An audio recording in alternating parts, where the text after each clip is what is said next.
আর কখনো তমলুকের প্রার্থী দাম জিজ্ঞেস করছে। আমি আজকে মমতা ব্যানার্জির দাম বলতে এসেছি। কাগজটা দাও। মমতা ব্যানার্জির দাম, এই হচ্ছে মমতা ব্যানার্জির দাম, এই হচ্ছে মমতা ব্যানার্জির দাম।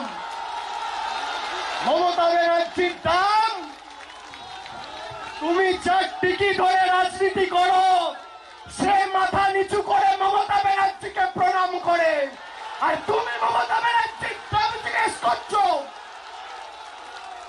এই মমতা ব্যানার্জির দাম বাংলার 10 কোটি মানুষের দাম, সতীশ সামন্তর বিপ্লবী মাটির দাম। যে নরেন্দ্র মোদীর টিকি ধরে তুমি রাজনীতি করো সে মাথা নিচু করে প্রণাম করছে মমতা ব্যানার্জিকে। এটা বাংলার মাটি, দুর্জয় ঘাটি। এই মাটিকে কলুষিত হতে দেবেন না, কলঙ্কিত হতে দেবেন না।